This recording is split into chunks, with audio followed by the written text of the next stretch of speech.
Hey, this is Carwin with Solitude Speaks.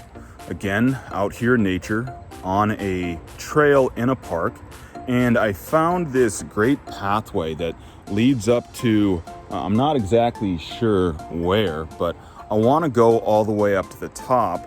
And I figured that it would be a great opportunity to talk about the power of small changes.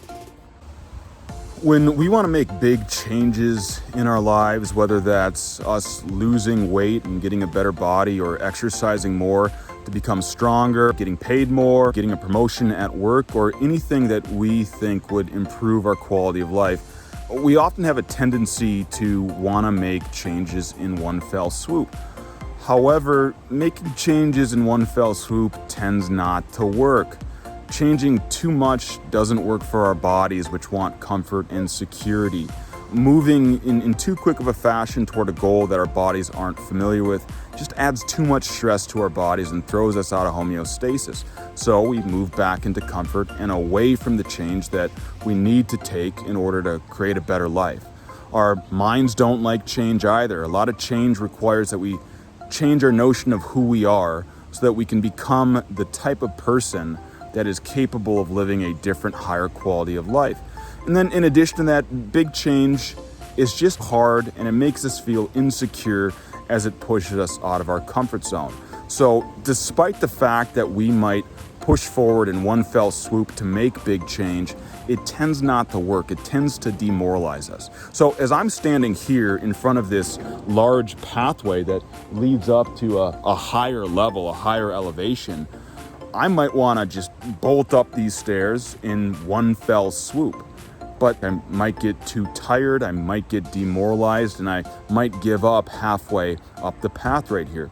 So instead, a better way to meet your goals is to take tiny incremental changes so that you can more easily and more effectively operate against your body, your mind, and your heart, all of which are trying to make you quit and move back toward comfort.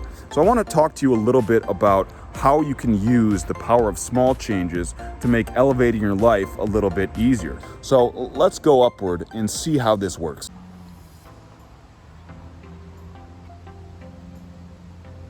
Now, for an exercise like this, it's pretty easy to move up one step at a time. I just need to put one foot in front of the other. But the point here is to use the set of stairs and the process of moving up the stairs as an analogy for the steps that you need to take in order to meet the goals that you have in your life. So look at it this way. If you are trying to get a promotion, there are a series of steps that you're going to have to take in order to get that promotion. You're not just going to get it right away. You might have to work a little bit longer. You might have to come in the morning an hour every single day just to prove that you're a diligent, dutiful worker. You might need to stay a little bit later every single day to prove the same thing. You might need to create new relationships with your coworkers and your higher ups in order to really connect with them and start to prove that you are worthy of getting that promotion. These are all steps that are required for you to meet that goal. And these are steps that will need to be repeated over and over again. So even though the analogy is simple, it applies very easily to a variety of areas in your life. So let's take another example just to prove the point here. If you're an athlete and you have a goal in your life of moving to the next level, let's say you're a high school athlete, you're trying to play at the college level, or you're a college level athlete who's trying to play at the semi-professional level, or a semi-professional athlete trying to play at the professional level. There are going to be a series of steps that you're going to have to commit to in order to be able to move up the ladder that helps you get to the next level. That series of steps could be you working out more, working on your strength, working on your speed, your agility, your sports IQ, and whatever sport it is that you're playing. But each of these steps are steps that have to be executed in order for you to ascend to the next level. Now, in order to make the process a little easier and a little more automatic, what you can do is take a tip out of Charles Duhigg's The Power of Habit. Now, in The Power of Habit, Duhigg writes about why we have habits, how we can break habits, and how we can build habits. When he talks about how we can build habits, he talks about the importance of paying attention to the fact that all behaviors follow a three-step pattern. Number one, a cue. A cue is a trigger that lets us know that it's time to engage in a given behavior. A cue could be anything from the time of day to a particular sound or to a feeling. Number 2, the behavior. What's the behavior? Could it be eating food? Could it be working out? Could it be taking rest? Could it be hanging out with your friends? It could be any of those things. For the sake of our purposes, that behavior is you taking a step towards your goal. Number 3, a reward. That is what you give yourself as a reward for engaging in that behavior. Now, the reward could be the feeling of rest and relaxation that you get when you engage in the behavior of lying down on the couch. The reward could be the feeling of satisfaction that you get after having a good meal or the taste of that good meal. The reward could also be the sense of accomplishment and pride that you feel after you do something good, after you achieve something.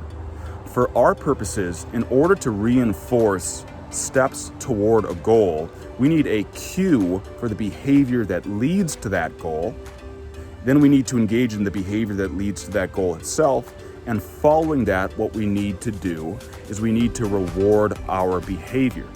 After we do this, we will make the process of taking steps forward to our goals more habitual, as we know that we can trigger ourselves into behaviors that lead to our goals with a cue and then receive a reward for engaging in that behavior. So let's take a look at what this looks like.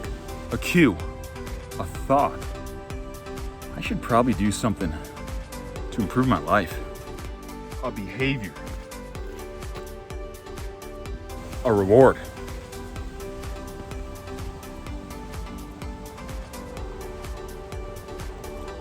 A cue, a feeling. I feel kind of guilty that I'm not taking any action toward any of my goals. A behavior.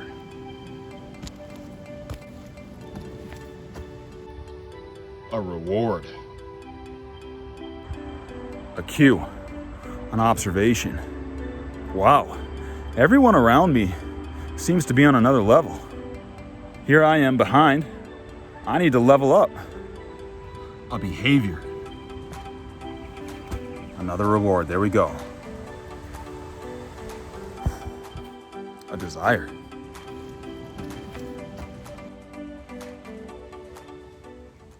Eventually, it's going to become second nature for me to take steps toward my goal because I know that I'm going to get a reward for taking steps toward that goal. What that is going to amount to is that I will have created a habit. I will have created a habit of taking steps toward my goal so they can reach higher and higher heights. And you know what? Eventually, what's going to happen is that all of these efforts that I take are naturally going to compound into me arriving at my goal. So I've arrived at the top here, and I am at the next level. Making it easy to take each of those steps up here so that you can get the reward that comes from upping your level in life is something that requires you take those tiny steps that you're constantly rewarding so that you can get up to the top. Now, to be honest with you, if I wanted to, I could definitely run up this set of stairs right here.